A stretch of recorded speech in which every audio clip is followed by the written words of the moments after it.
السلام علیکم ورحمۃ اللہ وبرکاتہ۔ نحمدہ ونصلی علی رسولہ الکریم، اما بعد، فاعوذ باللہ من الشیطان الرجیم، بسم اللہ الرحمن الرحیم۔ رب اشرح لی صدری ویسر لی امری واحلل عقدۃ من لسانی یفقہوا قولی۔ تھوڑا سا زینت کے بارے میں بھی کچھ پوائنٹس ہیں جو ہمیں پتہ ہونے چاہیے۔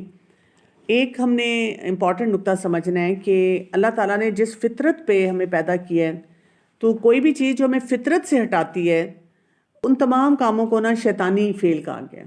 جیسے یہ جو ہمارے بہت سارے استھیٹکس کے پروسیجرز ہیں، اور اس میں آپ نے یہ سمجھنا ہے کہ جب بھی کوئی پروسیجر آتا ہے نا، تو ہمیں اس کی ڈیٹیلز ہی نہیں پتہ ہوتی۔ یعنی کچھ عرصے تک آپ دیکھیں گے کہ اگر آپ کسی اسکالر سے پوچھتے ہیں کہ یہ چیز جائز ہے یا نہیں جائز، وہ بھی نہیں صحیح طرح آپ کو بتا پاتے، بیکاز ان کو وہ میڈیکل پروسیس نہیں پورا سمجھ آتا، اور جو بتانے والے ہیں وہ اس کو اتنا گلوریفائی کر کے بتا رہے ہوتے ہیں۔ ایک چیز ہم نے یہ دیکھنا ہے کہ جو بھی پروسیجر ہوتا ہے جس سے کہ آپ کی فنکشنالٹی ٹھیک ہوتی ہے، ٹھیک ہے، یعنی اگر آپ وہ پروسیجر نہیں کرواتے تو آپ کے جو ہے آگے جا کے آپ کی زندگی کے جو فنکشنز ہیں آپ کا وہ افیکٹ ہوگا، تو اسلام اس میں اجازت دیتا ہے۔ جیسے فار ایگزامپل ہم نے ایک حدیث میں دیکھا ہے کہ جو رسول اللہ صلی اللہ علیہ وسلم نے ان پہ لعنت بھیجی ہے جو دانتوں کو گھساتے ہیں، یعنی کوئی ایسا پروسیجر کراتے ہیں جس میں دانت آپ کے جو ان کی شیپ ایسی ہو جاتی ہے کہ وہ جی بڑے خوبصورت لگیں، تو فوراً میرے پاس سوال آتا ہے وہ جی ہم جو بریسز لگاتے ہیں، اب بریسز جو ہیں وہ استھیٹکس کے لیے نہیں ہوتا۔ ہم تو یوزلی یہ سمجھتے ہیں میرے دانت کے ٹیڑھے ہیں تو وہ میں نے جی پروسیجر کروایا، تو پروسیجر کروانے سے کیا بڑے اچھے لگ جائیں گے۔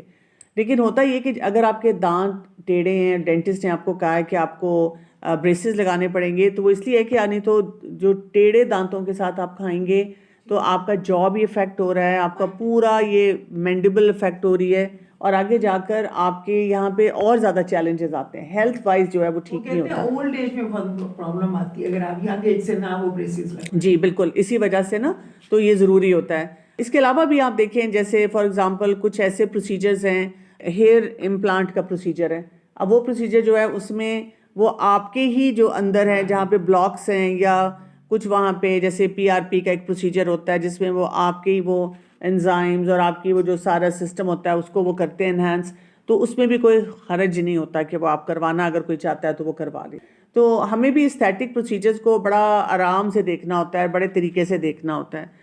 اور اسی طرح جیسے ہم میک اپ کرتے ہیں تو ہم اس پہ بھی کہہ سکتے ہیں کہ یہ بھی تو فطرت سے ہم ہٹ رہے ہیں نا، کہ تھوڑا سا ہم اپنے آپ کو چینج کر رہے ہیں۔ اور آج کل جیسے سوشل میڈیا پہ ہمیں نظر آتا ہے کہ جو لوگ اتنا ہیوی میک اپ کرتے ہیں ان کی تو پوری لکس بدل جاتی ہیں۔ اچھا، فلٹرز جو آج کل اتنے آئے ہیں، کئی دفعہ لوگ صرف تصویر کھینچ کے آپ کو بھیجتے ہیں اور آپ ان کو پتہ نہیں کتنا خوبصورت سمجھتے ہیں اور اصل میں وہ ہوتا نہیں ہے ویسے نا۔ تو یہ ساری چیزیں بھی موجود ہیں، اس لیے ہم ہر وقت بوکھلائے ہوئے ہیں اس وقت کہ بھی کیا کریں۔ اور AI جتنا ایڈوانس ہوتا جا رہا ہے، اب آپ دیکھیں اب تو ہمیں یہ بھی نہیں سمجھ آتی کہ ہمارے سامنے جو ویڈیو آ رہی ہے وہ صحیح بھی ہے یا غلط ہے۔ اب تو حقیقت ایسی ہو چکی ہوئی ہے کہ ہمارے لیے پریشانیاں اس طرح سے بڑھتی جا رہی ہیں، کنفیوژنز اوور آل ہر معاملے میں جو ہیں وہ بڑھتی چلی جا رہی ہیں۔ تو اس میں بیسٹ یہ ہوتا ہے کہ کیئرفل ہونا، بیسٹ یہ ہوتا ہے کہ جب بھی کوئی ڈاکٹر آپ کو کوئی بھی چیز ایڈوائز کرتا ہے تو آپ اسے پوچھیں کہ اگر میں فرض کریں یہ پروسیجر نہیں کرواتی تو اس سے میری فنکشنالٹی میں کتنا افیکٹ آئے گا۔ وہ جب آپ کو سمجھ آ جاتی ہے نا، اگر وہ کہتے ہیں نہیں اس سے ویسے فرق نہیں پڑے گا لیکن آپ کی لک اچھی ہو جائے گی، آپ زیادہ وہ کمفرٹیبل ہو جائیں گے، اس طرح سے ہو جائے گا، تو وہ نہیں آپ نے کروانا۔ اب جیسے دیکھیں نی ریپلیسمنٹ لوگ کرواتے ہیں، اب ہم کہیں کہ وہ تو اللہ کی تخلیق جو ہے اس کو بدلنا نہیں چاہیے، اب نی ریپلیسمنٹ کیوں کروائی جا رہی ہے؟ کیونکہ نی کام ہی نہیں کر رہا، نہیں کام نہیں کر رہا، اور اگر کوئی چیز ایسی موجود ہے، ایسا پروسیجر موجود ہے جو آپ کی فنکشنالٹی کو بڑھا دیتا ہے تو اس کو تو کروانا چاہیے۔ جو ہم بال لگاتے ہیں جیسے وگ لگاتے ہیں، یا یہ کہ بالوں کے معاملے میں ہم دیکھیں کہ کوئی ایکسٹینشنز وغیرہ لگائی جاتی ہیں، یہ ٹھیک نہیں ہے۔ اس کے اوپر تو رسول اللہ صلی اللہ علیہ وسلم کی لعنت ہے۔ ابن عمر رضی اللہ عنہ سے روایت ہے کہ رسول اللہ صلی اللہ علیہ وسلم نے فرمایا، اللہ تعالیٰ نے لعنت فرمائی ہے ان عورتوں پہ جو بالوں میں جوڑا لگائیں یا خود لگوائیں، نیز یہ کہ جسم گودنے یا گدوانے والی پہ ٹیٹوز جو ہوتے ہیں، ٹھیک ہے، ٹیٹوز ہیں، اور اس طرح سے آپ بالوں کے جوڑے بنا رہے ہیں، ایکسٹینشنز لگا رہے ہیں۔ اور اس میں ایک اور واقعہ بھی ہمیں ملتا ہے، اسماء بنت ابی بکر رضی اللہ عنہا کہتی ہیں کہ ایک عورت نے عرض کیا یا رسول اللہ صلی اللہ علیہ وسلم میری بیٹی کو چیچک نکلی جس سے اس کے بال جھڑ گئے، اس کا نکاح کر چکی ہوں، کیا اسے جوڑا لگا دوں، یعنی کوئی ایکسٹینشن لگا دوں، وگ لگا دوں، کیونکہ اب اس کے بال بہت کم ہیں اور وہ دلہن بن رہی ہے۔ تو آپ صلی اللہ علیہ وسلم نے فرمایا اللہ تعالیٰ نے جوڑا لگانے اور لگوانے والی دونوں عورتوں پر لعنت فرمائی ہے۔ اس حد تک کہا گیا کہ اس کی شادی تھی کہ شادی میں بھی وہ یہ کام نہ کرے۔ اور ہمارے یہاں پہ تو آپ دیکھیں کہ دلہن کو کہا جاتا ہے کہ آپ کا اتنا ہیوی دوپٹہ ہے وہ ٹکے گا ہی نہیں ہے تو آپ کریں، اور ہم بھی سارے کہہ دیتے ہیں کوئی بات نہیں کر لو۔ ہیئر کلر کرنا وہ الاؤڈ ہے، ہم اس میں بھی کنفیوز رہتے ہیں نا۔ عبداللہ بن مسعود رضی اللہ عنہ کہتے ہیں کہ میں نے رسول اللہ صلی اللہ علیہ وسلم کو فرماتے ہوئے سنا کہ اللہ تعالیٰ نے چہرے کے بال اکھاڑنے والیوں، جسم گدوانے والیوں، دانتوں کو رگڑ کر کھلا کروانے والیوں پر لعنت فرمائی ہے، کیونکہ ایسی عورتیں اللہ تعالیٰ کی تخلیق کو بدلتی ہیں۔ اب ان کو دیکھ لیں، چہرے کے بال اکھاڑ دیں۔ اب آپ دیکھیں، اگر آپ کے، یہ بھی ہمیں ایک اور حدیث سے پتہ چلتا ہے کہ اگر آپ کے چہرے پہ ایسے بال ہیں جو آپ کو مردانہ لک دے رہے ہیں، وہ تو آٹومیٹیکلی انڈرسٹوڈ ہے، وہ کرنا ہے، وہ بلکہ کہا گیا کہ کرو، یعنی نسوانیت قائم رہنی چاہیے، ایک آپ کی فیمنن لک آنی چاہیے۔ یہاں تک کہا گیا جیسے آئی بروز کے لیے بیسیکلی زیادہ آتا ہے کہ جو آئی بروز کو جو ہم بہت زیادہ شیپ دیتے ہیں وہ الاؤڈ نہیں ہے۔ اگر آپ کے بہت تھک بال ہیں، تھوڑے بہت باہر سے ہیں، تو آپ ان کو ہلکا سا ہٹا لیں۔ یا یہ کہ جیسے درمیان میں کچھ لوگوں کے اتنے تھک ہوتے ہیں کہ بالکل مردانہ لک آ رہی ہوتی ہے، تو ان کو کہا گیا ہے کہ وہ اپنی لک جو ہے اس کو نیٹ کر لیں تھوڑا سا، لیکن یہ کہ باقاعدہ شیپ دینا وہ پسندیدہ نہیں ہے۔ اور یہ دانتوں کو رگڑ کے کھلا کروانا، یہ اس زمانے میں ہوتا تھا عرب کلچر میں کہ وہ ایک بیوٹی سائن ہوتا تھا، اگر وہ ان کے دانت انہوں نے اس طرح کھلے رکھے ہوتے تھے تو اس سے منع کیا گیا۔ پھر ایک اور حدیث میں آ رہا ہے رسول اللہ صلی اللہ علیہ وسلم نے فرمایا جو عورت خوشبو لگائے اور غیر محرم مردوں کی محفل میں جائے تاکہ وہ اس کی خوشبو سونگیں تو وہ زانیہ ہے، یعنی وہ خود اس کو پتہ ہے کہ میں نے کسی ایسی جگہ پہ جانا جہاں مرد ہوں گے، اور وہ ایسا پرفیوم یوز کرتی ہے جو بہت کوئی برانڈیڈ، اور پتہ چلتا ہے آنے سے لوگوں کو سمجھ آ جاتی ہے فلاں آ گئی۔ جیسے ہم آفس میں کام کر رہے ہوں، کنٹینیوسلی جا رہے ہوں، تو we need to be very careful about it. رسول اللہ صلی اللہ علیہ وسلم نے فرمایا اللہ تعالیٰ بندے پر اپنی نعمتوں کا اثر دیکھنا پسند فرماتے ہیں، یعنی جب ہم کوئی ڈونٹس دیکھتے ہیں تو اس کا یہ مطلب نہیں ہونا چاہیے کہ ہم پھر سب کچھ ہی چھوڑ کے بیٹھ جائیں۔ زندگی ہے ہی یہ کہ آپ ایک بیلنس اسٹرائک کرتے رہیں گے، یعنی کبھی بھی نا آپ ایک وہ پکی لائن پہ نہیں ہوں گے۔ آپ ابھی کچھ کر رہے ہیں، آپ کو فیل ہوگا یہ اس میں سے چیز ٹھیک نہیں ہے، پھر آپ اس کو مائنس کریں گے۔ اچھا، کبھی کبھی آپ کو لگے گا آپ زیادہ ریجڈ ہو رہے ہیں، پھر آپ کو اپنے آپ کو واپس لانا پڑے گا۔ کبھی آپ کو لگے گا آپ زیادہ لبرٹی لے رہے ہیں، پھر بھی آپ کو واپس اپنے آپ کو لانا پڑے گا۔ ٹھیک ہے، تو کلرڈ لینزز کا کیا ہے؟ کلرڈ لینزز کے بارے میں کچھ علماء کہتے ہیں، کچھ لوگ کہتے ہیں اس میں کوئی حرج نہیں اگر کوئی لگانا چاہتی ہیں، لیکن کچھ کہتے ہیں کہ نہیں یہ آپ دھوکہ دے رہے ہیں اور آپ اس کو نہ لگائیں۔ نہیں، ایکچولی جب ہم کہتے ہیں نا کہ آپ دھوکہ دے رہے ہیں تو کئی لوگ کہتے ہیں میں بتا دوں گی میں نے لینز لگائے ہوئے ہیں۔ میں نے آپ کو بتایا نا، آپ کو دونوں طرح کی باتیں مل جاتی ہیں، کئی چیزوں کے بارے میں آپ کو ایسا بھی پوائنٹ آف ویو ملتا ہے ٹھیک ہے جی آپ کرنا چاہیں تو کر لیں، اور ایک ایسا بھی ملتا ہے کہ آپ رک جائیں۔ تو اصل یہ ہوتا ہے کہ فتویٰ سے زیادہ تقویٰ کی بنیاد پہ ہمیں چلنا چاہیے۔ میری کزن ہے ڈاکٹر ہے امریکہ میں، اس نے ایسے آپریشنز کروائے، بوٹاکس کروائے، اتنی وہ خوبصورت تھی، اتنی بد شکل ہو گئی ہے کہ یہ لوگ سوچتے بس شیطان کا ایک حملہ ہوتا ہے نا، اور وہ شیطان آپ کو جب آپ خود انسیکیور ہو جاتے ہیں اپنی باڈی کے بارے میں، جیسے ہمیشہ میں کہتی ہوں لرن ٹو ایج گریسفلی، ہمارا دین ہمیں یہ سکھاتا ہے۔ اور وہ لرننگ ٹو ایج گریسفلی کیا ہے؟ دیکھیں آپ کلینزنگ کریں اچھی، اچھا آپ فیشیل کروائیں یا خود کر لیں، اس کے علاوہ آپ اپنا اوور آل اپنی باڈی کا، اپنی ہائیڈریشن کا، ان چیزوں کا خیال رکھیں۔ تو ہم لوگ ان چیزوں پہ انویسٹ نہیں کرتے، اور ہماری نا وہ انسیکیورٹیز اٹیچڈ ہوتی ہیں ود ایجنگ پروسیس، وہ نہیں ہونی چاہیے۔ کہ مجھے ایک کانفیڈنس ہونا چاہیے اپنے آپ میں جب میں ایج کر رہی ہوں، کیونکہ میں اپنی ایج کے مطابق ٹھیک خیال رکھ رہی ہوں۔ یہ امپورٹنٹ ٹارگیٹ ہونا چاہیے کہ ہم اپنی ایج سے تھوڑے سے ینگر نظر آئیں، اور وہ کرنے کے لیے ہم نے ظاہر ہے جو اپنے آپ کو جیسے بھی بیوٹیفائی کرنا ہے ایک نارمل ہیلدی طریقے سے وہ ہم کرتے رہیں۔ تو اگر آپ کھانا پینا اچھا رکھتے ہیں، نیند اپنی پوری کرتے ہیں، اینٹی ایجنگ سب سے بیسٹ ہوتی ہے نیند پوری کرنا۔ اگر آپ نے اپنی نیند پوری کر لی تو آپ کے رنکلز کم ہونے شروع ہو جاتے ہیں۔ ٹھیک ہے، باڈی کو آپ ڈی ٹاکس کر رہے ہیں، پانی آپ ہائیڈریشن آپ صحیح کر رہے ہیں، آپ کے وہ انڈر یہ جو آئی سرکلز ہیں یہ نہیں ایسے ہوں گے، واک آپ کر رہے ہیں، اپنے جو بھی اپنا میڈیکل سٹیٹس ہے اس کو ٹھیک کر رہے ہیں، مسل ٹوننگ ایکسرسائز کر رہے ہیں، کیونکہ ہماری عمر میں آ کے تو اب ہمیں مسل ٹوننگ چاہیے، وہ ہم کرتے نہیں۔ ہم کہتے ہیں میں واک کر لیتی ہوں، مسلز ہمارے ویک ہوتے جاتے ہیں۔ اصل تو یہ کہ آپ نے مسل اسٹرینتھ بڑھانی ہوتی ہے اس عمر میں آ کے، جی بیلنس اپنا صحیح کرنا ہوتا ہے۔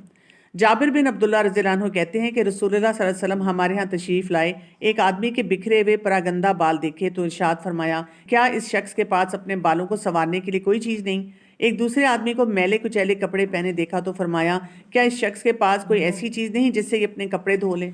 ایک اور اس میں حدیث میں آتا ہے، صحابی کہتے ہیں میں میلے کچیلے کپڑوں میں نبی کریم صلی اللہ علیہ وسلم کی خدمت میں حاضر ہوا تو آپ نے ارشاد فرمایا کیا تیرے پاس مال ہے؟ میں نے عرض کیا ہاں یا رسول اللہ مال ہے۔ آپ صلی اللہ علیہ وسلم نے دریافت کیا کس طرح کا مال ہے؟ میں نے عرض کیا اللہ تعالیٰ نے مجھے اونٹ، بکریاں، گھوڑے اور غلام دیے ہیں۔ آپ صلی اللہ علیہ وسلم نے فرمایا جب اللہ تعالیٰ نے تجھے مال دیا ہے تو پھر تیرے لباس سے اللہ تعالیٰ کی نعمتیں اور احسانات نظر آنے چاہیے۔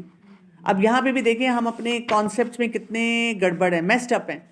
ہمارا کانسیپٹ کیا ہے، اگر آپ ریلیجس ہو گئے ہیں، اگر آپ قرآن پڑھنا شروع ہو گئے ہیں تو کسی کے ساتھ آپ جا کے کوئی شاپنگ کرتے ہیں جائز لمٹ میں رہ کے، اللہ نے آپ کو دیا ہوا ہے، تو آپ کو کوئی نہ کوئی کہے گا تم کیوں خرید رہی ہو، تمہیں کیا ضرورت ہے، تم نے کیا کرنا ہے؟ آپ کو وہ جائز لمٹ میں رہ کے بھی کوئی نہیں کرنے دیتے، اور ہمیں گلٹ دیا جاتا ہے کہ نہیں آپ کے تو شاید کپڑے وہ پیوند لگے ہوئے ہونے چاہیے، آپ کو سادہ رہنا چاہیے اور کچھ بھی اور نہیں کام کرنا چاہیے۔ ابو ہریرہ رضی اللہ عنہ سے روایت ہے کہ ایک آدمی نبی کریم صلی اللہ علیہ وسلم کی خدمت میں حاضر ہوا، وہ خوبصورت آدمی تھا۔ اس نے عرض کیا یا رسول اللہ صلی اللہ علیہ وسلم مجھے خوبصورتی پسند ہے، اور جیسا کہ آپ دیکھ رہے ہیں کہ اللہ تعالیٰ نے مجھے خوبصورتی عطا بھی فرمائی ہے، میں چاہتا ہوں کہ خوبصورتی میں مجھ سے کوئی بھی آگے نہ بڑھ پائے، حتیٰ کہ جوتی کے تسمے کے برابر بھی۔ یا رسول اللہ صلی اللہ علیہ وسلم کیا یہ تکبر ہے؟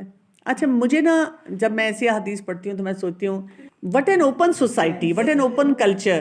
اچھا دے وڈ کم، وہ آرام سے آ کر بات کر لیتے تھے۔ اچھا ہمارا تو حال یہ، پہلے تو ہم بات نہیں کریں گے، پہلے تو ہم خود ہی ڈینائل میں ہوں گے کہ مجھے نہیں لگتا میرا کوئی مسئلہ ہے، پھر یہ کہ اگر ہم بات کریں گے اتنے گلٹ میں ہوں گے، اتنے گلٹ میں ہوں گے۔ اچھا جو سننے والا ہے وہ بھی کہے گا ہائے ہائے یہ کب سے میرے سے پڑھ رہی ہے اور اس کا یہ حال ہے، فوراً ہم ججمنٹل ہو جائیں گے، ٹھیک ہے۔ اسی وجہ سے آپ دیکھیں کئی دفعہ لوگ جو ہے نا اپنے ایسے چیلنجز کو اندر ہی رکھتے ہیں، they never talk about it, اور ان کی اصلاح بھی نہیں ہو پاتی۔ تو یا رسول اللہ صلی اللہ علیہ وسلم کیا یہ تکبر ہے؟ آپ صلی اللہ علیہ وسلم نے ارشاد فرمایا، ہم ہوتے تو کیا کہتے؟ ہاں ہے تو تکبر، ہے تو تکبر۔ دیکھیں اللہ نے اگر آپ کو خوبصورت بنایا ہے تو آپ کا کیا کمال ہے اس میں، اللہ نے خوبصورتی دے دی۔ اب دیکھیں کہ رسول اللہ صلی اللہ علیہ وسلم کیا جواب دیتے ہیں۔ نہیں، تکبر یہ ہے کہ آدمی حق کو ٹھکرا دے، وہ جو میں نے آپ کو پہلے بھی بتایا تھا، بطر الحق و غمط الناس، اور لوگوں کو حقیر سمجھے۔ حقیر سمجھنا جو ہے نا وہ ہے۔ جی آپ نے کوئی چیز پہنی ہے، آپ کو اپنی لکس میں سے کچھ پسند ہے، یو انجوائے دیٹ، آپ خوش ہوتے ہیں اور آپ کو لگتا ہے اچھا نہیں میں ہی سب سے اچھی لگ رہی ہوں، there is nothing wrong with that, یعنی آپ اپنے آپ کے اندر وہ کر رہے ہیں۔ لیکن اگر آپ کمپیریٹیو اس میں سسٹم میں چلے گئے ہیں اور آپ نے دوسروں کو لک ڈاؤن کرنا شروع کر دیا، وہ آپ کا گڑبڑ ہو جائے گا۔ عبداللہ رضی اللہ عنہ کہتے ہیں کہ رسول اللہ صلی اللہ علیہ وسلم نے فرمایا جس شخص کے دل میں ذرہ برابر بھی ایمان ہوگا وہ آگ میں داخل نہ ہوگا، اور جس شخص کے دل میں ذرہ برابر تکبر ہوگا وہ جنت میں نہ جائے گا۔ ایک آدمی نے عرض کیا یا رسول اللہ صلی اللہ علیہ وسلم ایک آدمی یہ چاہتا ہے کہ اس کا لباس اچھا ہو، اس کے جوتے اچھے ہوں، تو اس کے بارے میں کیا حکم ہے؟ تو رسول اللہ صلی اللہ علیہ وسلم نے کیا فرمایا، ان اللہ جمیل یحب الجمال، اللہ تعالیٰ جمیل ہے اور خوبصورتی کو پسند فرماتا ہے۔ تکبر یہ ہے کہ آدمی حق کو ٹھکرا دے اور لوگوں کو کم تر جانے، ٹھیک ہے۔ تو بیسیکلی اٹس دا ایٹیچیوڈ، اگر آپ اپنے ایٹیچیوڈ کو ٹھیک رکھتے ہیں تو پھر کوئی ایسا مسئلہ نہیں ہے۔ فیس کے بال لیزر سے ریموو کرنا ٹھیک ہے، فی الحال تو مجھے یہی پتا ہے کہ ٹھیک ہے، کوئی اتنا مسئلہ نہیں ہے اس میں، لیکن یہ کہ یہ آپ نے ضرور دیکھنا ہے کہ کیا ہمارے پاس کوئی لانگ ٹرم سٹڈیز ہیں، کیونکہ کبھی کبھی ایسے جو پروسیجرز ہوتے ہیں ان کے لانگ ٹرم لیزر کے کوئی غلط ایفیکٹس ہو سکتے ہیں، لیکن اگر ہمارے پاس سو فار کوئی ایسی سٹڈیز نہیں ہیں تو ٹھیک ہے، آپ مطلب کیلکولیٹڈ طریقے سے وہ کام کر لیں۔ اسی طرح ہم دیکھتے ہیں کہ لباس پہننے میں نا رسول اللہ صلی اللہ علیہ وسلم نے مردوں کے لیے جیسے سفید لباس پسند فرمایا، اسی طرح آپ صلی اللہ علیہ وسلم نے سبز رنگ کی چادر لی تو وہ بھی پہنا جا سکتی ہے، سیاہ رنگ کا امامہ پہنا، ہلکے زرد رنگ کا لباس جو ہے جب کہیں چوائس تھی تو چادروں میں سے تو اس کو پسند کیا، ہلکے سرخ رنگ کا لباس جو ہے وہ پہنا، لیکن تیز سرخ رنگ کا لباس مردوں کے لیے پسند نہیں کیا۔ اسی طرح مردوں کے لیے زعفران رنگ کے کپڑے پہننا جو ہے نا وہ بھی پسند نہیں فرمایا۔ تو جب میں یہ پڑھ رہی تھی نا تو میں سوچی تھی ہم کتنے لکی ہیں نا، عورتوں کے لیے کوئی ایسی قید نہیں ہے، ہم جو مرضی پہنے، یعنی جو مرضی کلرز پہنے، جیسے سٹائلنگ کریں اپنی جو بھی سطر پوشی کے ساتھ، ٹھیک ہے۔ اور اس کے علاوہ یہ کہ پرنٹس جیسے مرضی پہنے، مٹیریل جو مرضی ہم پہنے، سوائے یہ کہ بہت کھردرا پسند نہیں کیا گیا۔ تو اتنی ہمارے لیے جو آسانی دی گئی ہے، یعنی اللہ تعالیٰ نے مرد کو ٹف اینڈ رف بنایا ہے تو وہ اس کو ویسا ہی ہونا چاہیے، اور عورت کو اگر ایک ڈیلیکیسی دی ہے تو اس کو بھی اسی کے مطابق جو ہے نا اپنے آپ کو لے کے چلنا چاہیے. سپاہی کو کہا ہے کہ جب ادھر ادھر جاؤ تو پھر ذرا اپنے آپ کو ڈھک لو. ہاں جی بالکل، بس جب آپ نے جانا ہے کہیں تو وہاں آپ نے کور کر لینا ہے، اور اس کے بعد یہ کہ انجوائے، آپ اپنے لیے تو انجوائے کریں. ہماری پرابلم یہ ہے کہ ہم نے اپنے لیے کبھی کوئی چیز انجوائے نہیں کی. ہم نے شروع سے یہ سیکھا کہ لوگوں کے لیے ہی سب کچھ کرنا ہے. اچھا جی، آیت نمبر 63 پہ آتے ہیں. لا تجعلوا دعاء الرسول بینکم کدعاء بعضکم بعضا، نہ تو منا لو بلانا رسول کا آپس میں مانند بلانے کے تمہارے بعض کے بعض کو. دعا کیا ہوتی ہے؟ ایک تو دعا جو دعا کی جاتی ہے یا کروائی جاتی ہے، ایک یہ ہوتا ہے پکارنا یا بلانا، اس کو بھی دعا کہا جاتا ہے. اب یہاں پہ ہم ڈفرینٹ اینگل سے سمجھ سکتے ہیں، کیونکہ اس سے پہلے ہم دیکھ رہے تھے کہ جو احکامات ہم نے پڑھے تھے وہ گھروں میں آنے جانے کے تھے، کہ کیا ایکٹیویٹی ہم نے کس طرح سے کرنی ہے. تو یہاں پہ بتایا جا رہا ہے کہ جیسے آپس میں ایک دوسرے کو دعا دیتے ہیں تو رسول اللہ صلی اللہ علیہ وسلم کی دعا کو اسی طرح نہ سمجھا جائے. کیوں؟ اس لیے کہ آپ صلی اللہ علیہ وسلم کی دعا جو تھی وہ قبول ہو جاتی تھی. اور اس میں ہمارے ساتھ بہت سی اگزامپلس ہیں، جیسے آپ صلی اللہ علیہ وسلم نے انس رضی اللہ عنہ کو دعا دی لمبی عمر کی اور مال اور اولاد کی، اور وہ قبول ہوئی. ان کی بہت لمبی عمر تھی اور ان کے پاس بہت مال اور اسباب تھا، اور وہ یہ کہا کرتے تھے کہ یہ رسول اللہ صلی اللہ علیہ وسلم کی دعا کی وجہ سے ہوا. اسی طرح ایک سیاہ فام عورت تھی، اس کو مرگی کے دورے پڑتے تھے، تو اس نے آپ صلی اللہ علیہ وسلم کو کہا کہ میرے لیے دعا کیجیے. تو آپ صلی اللہ علیہ وسلم نے اس کے جواب میں اس کو کہا کہ تم صبر کرو، جو تمہاری بیماری ہے اس پہ صبر کرو.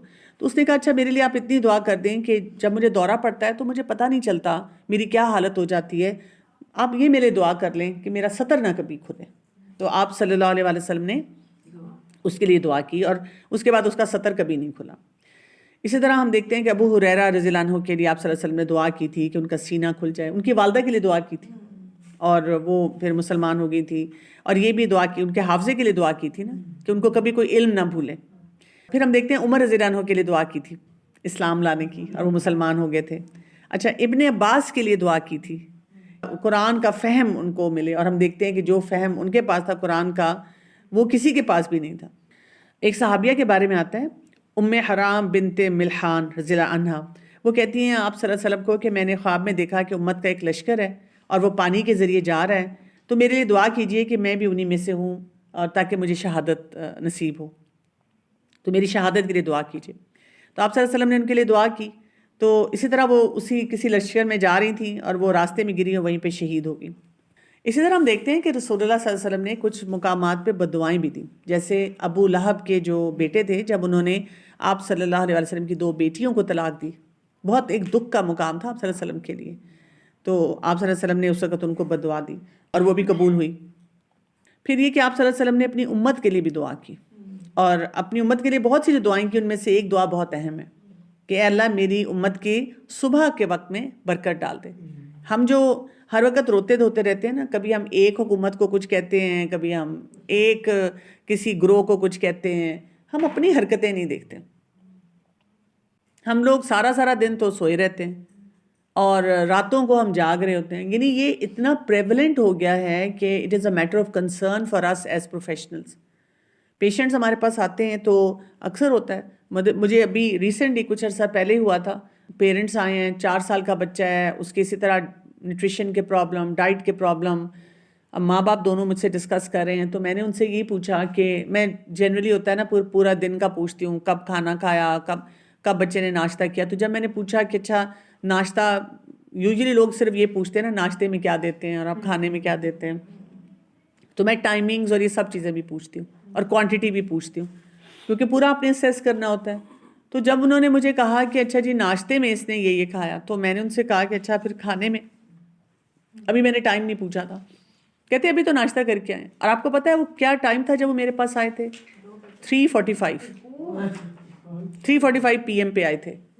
مجھے یقین نہیں آیا تھوڑی دیر کے لیے. میں نے ان سے کہا جی کتنے بجے آپ نے ناشتہ کیا ہے؟ انہوں نے کہا جی وہ دراصل ہم 12-1 بجے تک سوئے رہتے ہیں. ہسبینڈ کہتے ہیں کہ جی میرا جو بزنس ہے نا، میں تو آتا ہی رات کو دیر سے، تقریباً 1-1:30 بجے پہنچتا ہوں. پھر یہ کہ میں کھانا کھاتا ہوں، تازہ پھلکا کھانا ہوتا ہے، وہ بیوی نے بنانا ہے. بیوی کہتی ہے جی پھر بچے سے ملاقات نہیں ہوگی، تب بھی ہم جاگتے رہتے ہیں. اور پھر اس کے بعد کیا ہے، پھر جناب ہم سوچتے ہیں کہ جب تھوڑی دیر بات چیت کرتے ہیں، گپ شپ لگاتے ہیں، فیملی ٹائم ہوتا ہے، پھر سوچتے ہیں کہ جی فجر پڑھ کے سوئیں گے. فجر پڑھ کے پھر سوتے ہیں تو اٹھتے ہیں تقریباً 12:30-1 بجے، کیونکہ اس سے پہلے جی کام ہی کوئی نہیں ہوتا، دکانیں بھی نہیں کھلنی ہوتی، اپنا بزنس بھی کوئی ایسا شروع نہیں ہونا ہوتا. پھر بچوں کو بھی ساتھ سلائے رکھتے ہیں تاکہ بچہ بھی پھر سویا رہے. اور جب اٹھتے ہیں تو پھر کرتے کرتے بچے کو پہلے اکثر چھوٹا بچہ ہے تو وہ فیڈر دے دیں گی، دودھ دے دیں گی، پھر اس کے بعد جناب 1-2 گھنٹے بعد ناشتہ کرائیں گے. خود خواتین اپنے لیے اس لیے خوش ہوتی ہیں، وہ سمجھتی ہیں کہ ہم نے ایک میل سکپ کر دیا ہم پتلے ہو جائیں گے. جبکہ اسٹڈیز یہ اب بتاتی ہیں کہ جو لوگ راتوں کو جاگتے ہیں ان کا ویٹ کم نہیں ہوتا. ویٹ لوز کرنے کے لیے آپ کو راتوں کی نیند کو بھی ٹھیک کرنا پڑے گا. It's not just about your diet plan. In fact ہر بیماری کو ٹھیک کرنے کے لیے آپ کو رات کو صحیح وقت پہ سونا ہوگا، نہیں تو آپ وہ ٹھیک نہیں ہو سکتے. تو ہماری زندگیوں میں جو برکت نہیں رہی ہے وہ اس وجہ سے ہے کہ ہم نے راتوں کو جاگنا شروع کر دیا اور ہر چیز کو ہم جسٹیفائی کرتے ہیں. تو میں نے جب ان کو کہا کہ کوئی بات نہیں، اگر آپ کا بزنس 12 بجے کے بعد شروع ہوتا ہے، آپ صبح اٹھیں. آپ ایک تو میں نے ان سے کہا کہ رات کو آپ کوئی اگر ڈرائیور ہے تو وہ آپ کو کھانا دے دے، آپ ساتھ اپنے لنچ باکس میں لے کے جائیں، یا یہ کہ بائکیا کرا دے، تازہ تازہ کھانا ہے تو وہ آپ کے پاس پہنچ جائے اور آپ جو ہے وہیں پہ کھانا ناشتہ کھائیں، مطلب اپنا ڈنر کریں، وقت پہ کھائیں، آپ کی بیوی گھر میں وقت پہ کھائیں اور وہ سو جائیں، اور آپ جب آئیں آپ بھی خاموشی سے سو جائیں. پھر یہ کہ فجر پڑھیں، فجر کے بعد آپ تھوڑی دیر کے لیے کوئی اپنی ایکٹیویٹی کریں، پھر بے شک دوبارہ سو جائیں تھوڑی دیر، پھر اس کے بعد جلدی اٹھیں، 8:30-9 بجے اٹھیں. انہوں نے کہا میں کیا کروں؟ میں نے کہا ایکسرسائز کریں، جم کریں، اس وقت فیملی ٹائم کریں اور پھر اپنے کام پہ چلے جائیں. لیکن بچے کہتے ہیں کہ صبح کے وقت جم خالی ہوتا ہے، جم تو رات کو بھرے ہوتے ہیں. تو ہم نے بھرے ہوئے جم کو دیکھنے جانا ہے. ان کو ہوتا ہے کہ نہیں ہماری سوشلائزنگ کرنی ہے، فرینڈس آنے ہیں تو وہ رات میں بھی یہی کہتے ہیں کہ صبح کلائنٹس نہیں آتے تو ہم نے صبح کھول کے کیا کرنا ہے شاپس کو. یہ ہم نے اگر ہم جلدی بند کریں نا اور جلدی شاپس کھولیں، لوگ یوزڈ ہو جائیں گے. میں اکثر جب میرے سامنے بچے کبھی بھی کوئی ایسی بات کریں تو میں ان کو پھر پورا بتاتی ہوں کہ رات کو جاگنا اور یہ کام غلط ٹائم پہ کرنا، اس کے کیا کیا نقصان ہے، سائنٹیفک فیکٹس کے ساتھ آپ بتاتے ہیں. اور پھر آپ ان سے پوچھتے ہیں کہ آپ کیسے دوست ہیں کہ آپ کو یہ فیکٹس پتہ چل گئے ہیں and you can not motivate your friends to come in the morning time. تو یہ تو آپ کی ذمہ داری ہے، آپ کی رسپانسبلٹی ہے کہ آپ خود بھی صحیح کام کریں اور باقیوں کو بھی صحیح کام کروائیں. آپ اپنی نیند خراب کر کے بیماریوں کا لوڈ لے کے رات کو جا رہے ہیں اور راتوں کو جاگ رہے ہیں. Do it in the morning time. آپ ان سے کہیں چلو بھی فجر کے بعد ہم جو ہے گپ شپ لگائیں گے، اور اس ٹائم پہ کوئی تھرل ہوتا ہے نا ان کو، اس تھرل کو ان کو اور طریقے سے جو ہے وہ پورا کرنے کی طرف لے کے جائیں.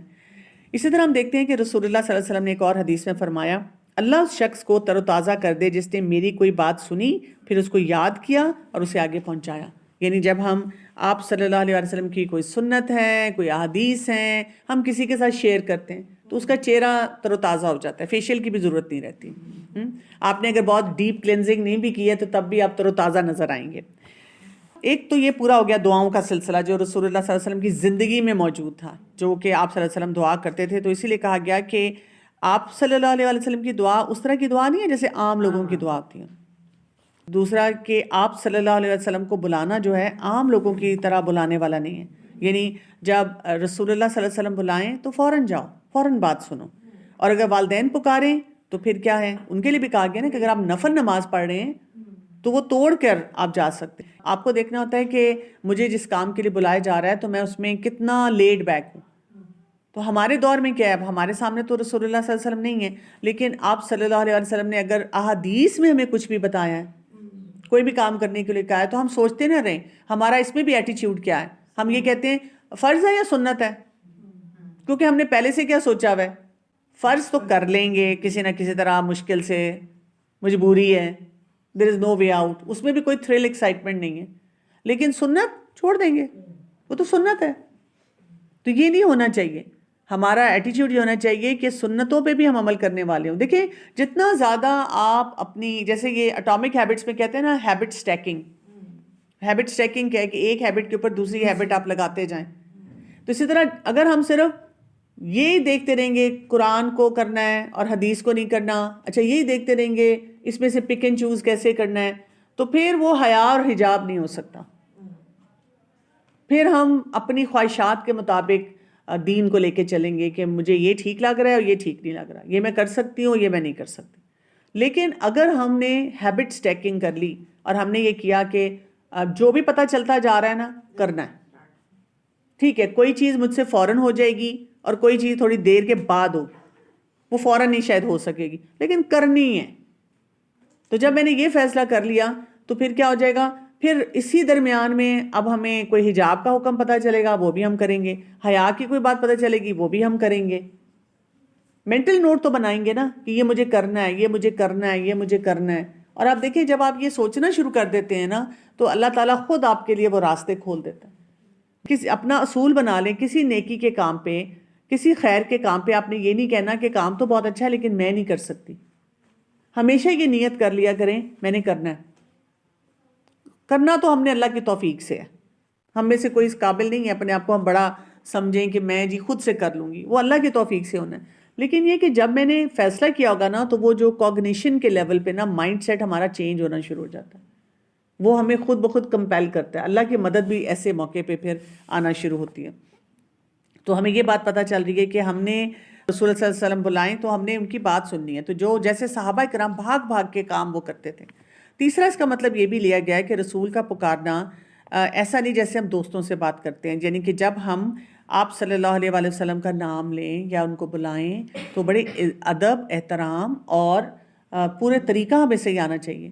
یعنی بدو ہوتے تھے یا محمد کہہ کے بلاتے تھے، ہم نہیں اس طرح سے بلا سکتے ہیں. منع فرمایا گیا کہ آپ صلی اللہ علیہ وسلم کا نام نہ اس طرح سے لیا جائے. جیسے سورہ حجرات میں بھی اس کے بارے میں ہمیں ڈیٹیلز ملتی ہیں.